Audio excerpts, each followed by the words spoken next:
You know, there comes a time in life when we start thinking about the future, where we'll live, how we'll manage, and who will be there to help us when we need it.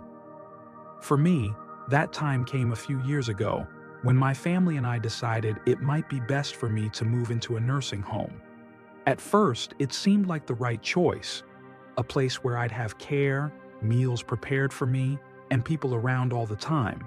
But now, looking back, I realize it wasn't the right decision for me.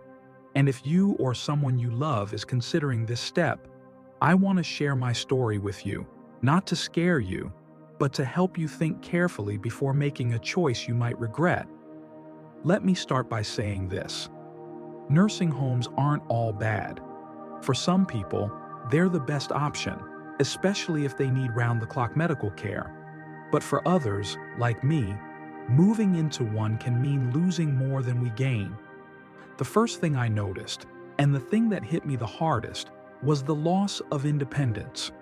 One day, I was in my own home, making my own meals, deciding when to wake up, when to go for a walk, when to call a friend. The next, I was on someone else's schedule. Breakfast at 7:30, lunch at noon, dinner at 5 p.m., no exceptions. If I wasn't hungry at those times, too bad.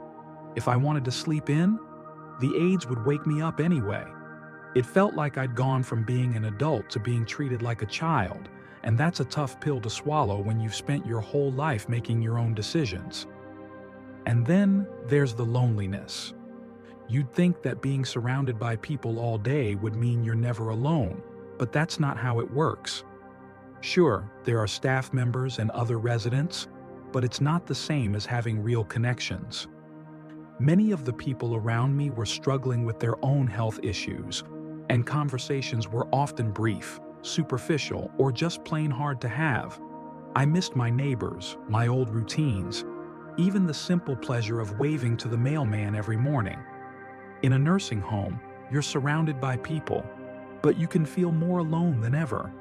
But perhaps the biggest regret I have is how quickly my health started to decline. Now, you might think, isn't that the opposite of what's supposed to happen? Aren't nursing homes supposed to help you stay healthy? And yes, in theory, they are. But here's the thing. When you stop doing things for yourself, your body and mind start to weaken faster than you'd believe. I went from walking every day to relying on a wheelchair because it was easier for the staff. I stopped cooking, so I lost the joy of preparing my own meals. And honestly, the food just wasn't the same. Even small things like reaching for a book on a high shelf or bending down to tie my shoes became struggles because I wasn't using my body the way I used to.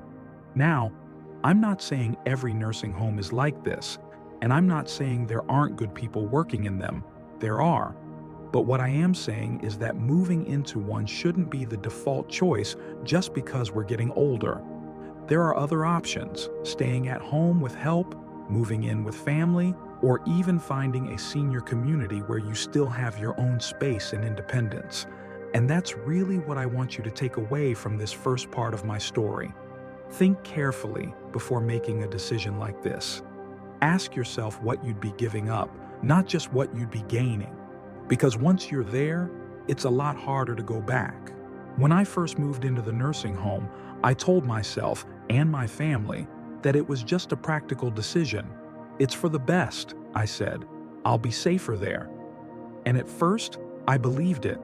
But what I didn't realize was how much this choice would weigh on my heart, not just my body.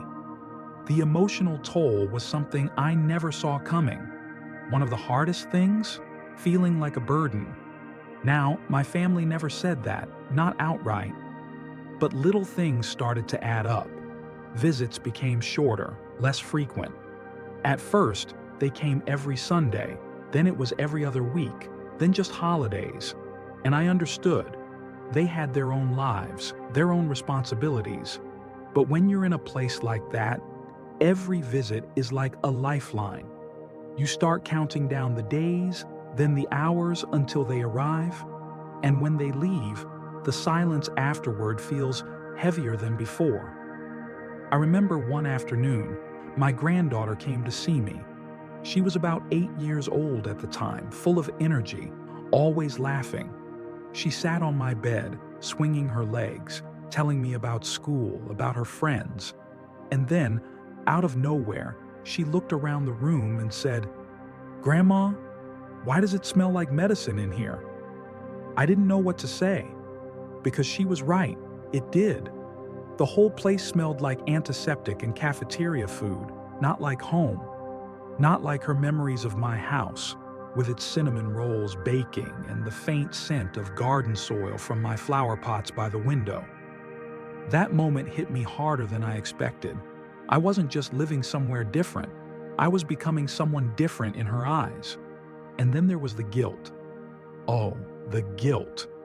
Every time my son had to take time off work to deal with some paperwork or a doctor's appointment, I could see the stress on his face. He never complained, but I knew. I knew how much harder I was making his life. And the worst part? I started hiding little problems from him. A sore knee, a sleepless night. Because I didn't want to add one more thing to his plate. That's not how family should be.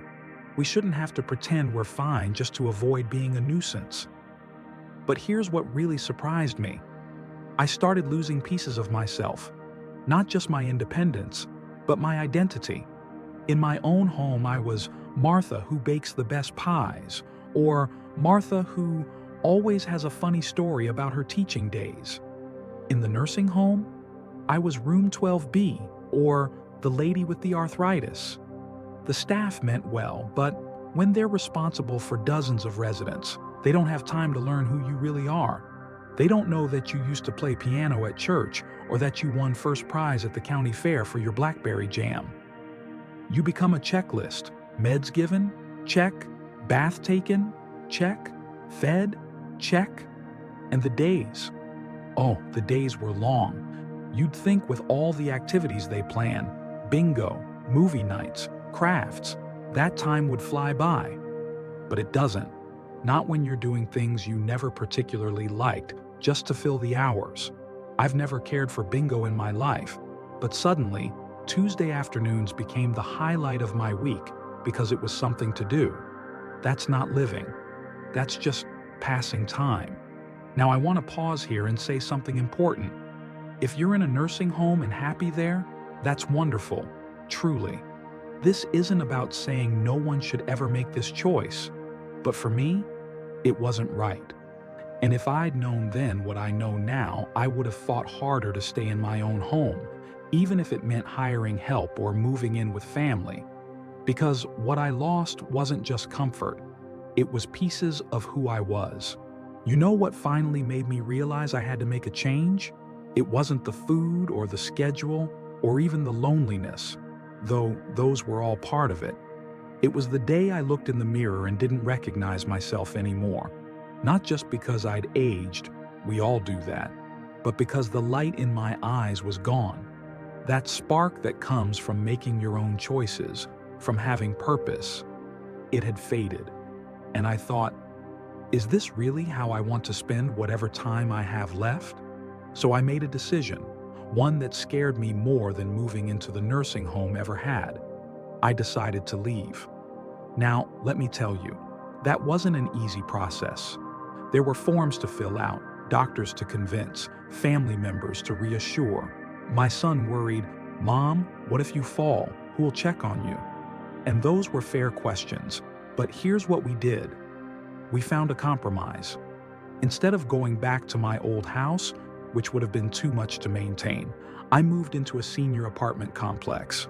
It's not assisted living, it's just regular apartments for people over 55. There's no staff hovering, but there is an emergency call button in every unit and a community center where we can socialize if we want to. The first morning I woke up in my new place, I made myself coffee, real coffee, not the weak stuff they served at the home, and sat by my own window, watching the sunrise. I cried that morning, but not from sadness, from relief, from feeling like myself again. Now, am I saying this is the right choice for everyone? Of course not. Some people truly need the level of care a nursing home provides. But what I am saying is this: We owe it to ourselves to explore every other option first, because once you give up your independence, it's incredibly hard to get it back. Here's what I've learned through all of this. There are almost always alternatives. Maybe it's home health aides for a few hours a day. Maybe it's moving in with family or to a senior community. Maybe it's just getting a medical alert system and having groceries delivered. The point is, nursing homes shouldn't be the first resort unless they're truly the only option. Your environment shapes who you become. When you're treated like someone who can't do things, you start to believe it. When you're expected to be helpless, you become helpless. But the opposite is also true. When you're given the chance to keep making decisions, to keep trying, you stay sharper, stronger, more yourself. It's never too late to change your mind. I was in that nursing home for nearly 2 years before I realized I couldn't do it anymore. 2 years I'll never get back. But I've got the rest of my life ahead of me now, and I'm determined to make it count.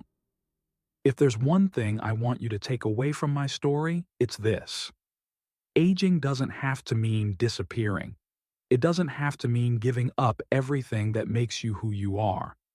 Yes, we might need to make adjustments as we get older. That's just reality. But we deserve to make those changes on our own terms, in ways that let us keep living, not just existing. So if you're considering a nursing home, or if you have a loved one who is, I'm not telling you not to do it. I'm just asking you to think carefully, to ask the hard questions, to explore every alternative, because the cost might be higher than you realize. I'd love to hear your thoughts on this. Have you faced similar decisions? What worked or didn't work for you or your family? Let's keep this important conversation going in the comments. And if this video resonated with you, please give it a thumbs up. It helps others find it too. Remember, no matter what your age, you're still you, and that's worth holding on to. Here's to living life on your own terms, at every stage of the journey.